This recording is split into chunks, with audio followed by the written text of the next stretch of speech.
بسم الله الرحمن الرحيم الحمد لله رب العالمين maanta halkan waxaynu ku soo gudbinaynaa qayb kamid ah casharradeennii taxanaha ee ku saabsanaa veterinary medicine qaybihii hore aynu ka soo sheekaynay waxay ahaayeen kamalka iyo goodka ayaynu soo kala qaybinay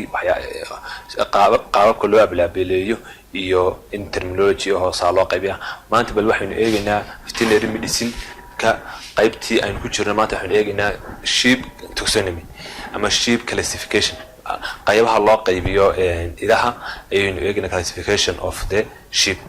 idaha maxaa loo qaybiyaa marka la qaybinayo scientific ahaan classification kooda idaha waatan abtirsiimadoodu qaybahan baa idaha loo qaybiyaa kind of ka tirsan yihiin waa animalia ay ka tirsan yihiin phylumka ay ka tirsan waa chordata aynu soo sheegnay qaybaha baan ku vertebrate kale ama laf dhabar kale class waa mammalian ay ka tirsan yihiin orderka waa artiodactyl oo aniga soo kala qaybinay oo wax weeyaan kuwa raafleed ee raafaf kale family ay ka tirsan waa bofadii family ka tirsan waa bofadii oo dhammaan ay ka tirsan yihiin cloverhoof animals ay ka tirsan yihiin aynu soo sheegnay sida geela riyaha idaha looda dhammaan ay ka tirsan yihiin bay ka tirsan yihiin sub family ay ka tirsan yihiin waa caprine oo iyaga iyo riyaha iyo iduhu isku soo dhow yihiin xagga scientific ahaan caprine bay isku yihiin genuska ka soo kooban yihiin iduhu gaarka office oo idii ah species ka soo kooban waa office aris binomial markay yihiin waxa weeyaan office aris taas waxa weeyaan abtirsiimada idaha saasa loo qaybiya scientific classification ka loo qaybiya caalamka adduunka loo qaybiya idaha oo kuwaas kuweenu ka mid yihiin oo qaababkaas un baa loo kala qaybiya dhammaan iduhu adduunka jooga waa isku genus waxa weeyaan genuskaasi ka wada tirsan yihiin office ah ay ka wada tirsan yihiin haddaba waxaan eegaynaa termska loo isticmaalo eegaynaa idaha termska loo isticmaalo idaha marka termska loo isticmaalo lambi waa less than 1 year sheep waxa la yiraahdaa lambi waxa weeyaan lambigu markuu neefka idaha ay ka yar yahay hal sano ayaa la yiraahdaa waa lambi inagu waxaan u naqaanaa hadaan Soomaalinahay waxa weeyaan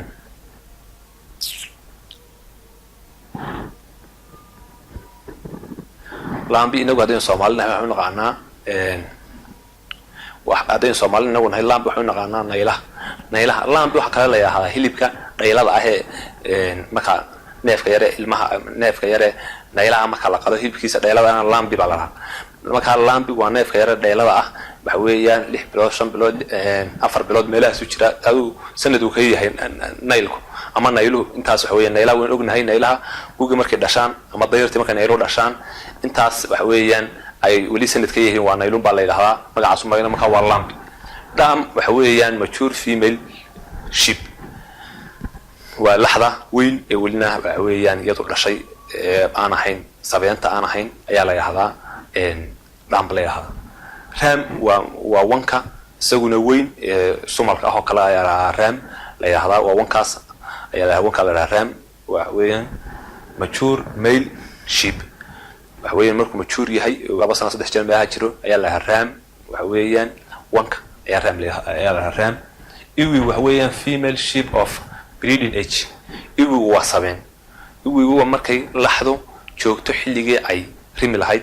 ama xilligii ay usli lahayd markay laxdo joogto xilligii ay usli lahayd ayaa waxa la yiraahdaa iwi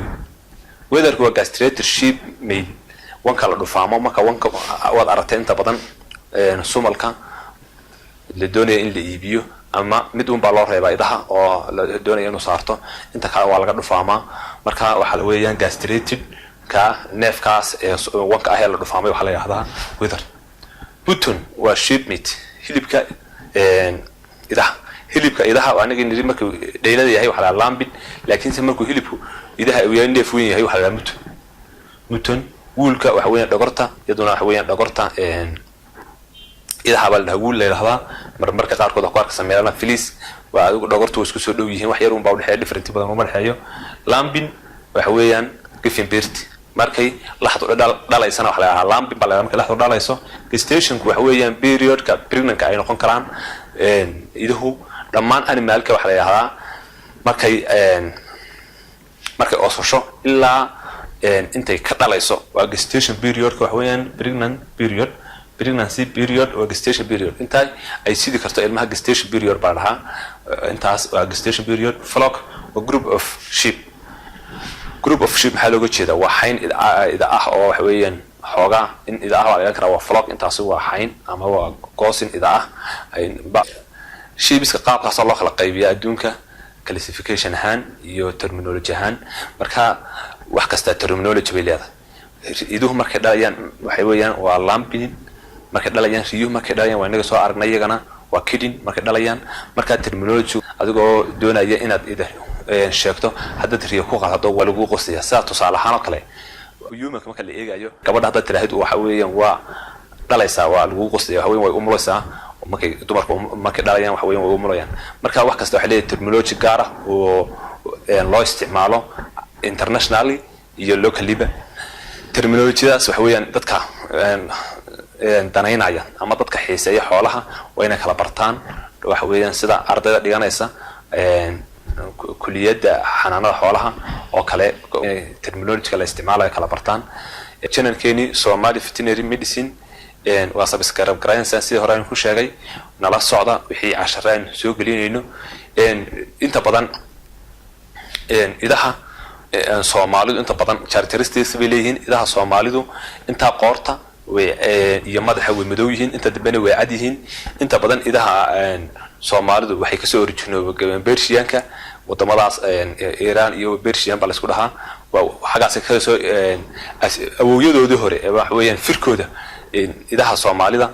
firkooda wuxuu ka soo jeedaa Persian buu ka soo jeedaa oo ay isku fir yihiin waa black neck black head neck baa la dhahaa qoorta iyo madaxa way madow yihiin inta kalena way cad yihiin inta badan idaha Soomaalidu dual barbos baa la dhahaa dhowr wax waa loo dhaqdaa wax dual barbos ama ujeedooyin fara badan ama laba ujeedo bay leeyihiin caano iyo cad labadaba way leeyihiin caanana waa laga maalaa cadna waxa weeyaan waa laga helaa oo wax weeyaan dual barbos biyaha laftigoodu waxa weeyaan riyohin waa dual barbos oo wax weeyaan caanana waa laga helaa cadna waa laga helaa xoolaheena ilaahay noo barakeeyo oo subscribe gareeya channelkan markasta waxa weeyaan si aan casharo hufan idinku soo gudbino dhammaan ummadda Soomaaliyeed meel kasta ay joogto waxaan ku salaaminaa assalaamu calaykum wa rahmatullaahi wa barakaatuh wa billahi tawfiiq wa assalaamu calaykum wa rahmatullaahi wa barakaatuh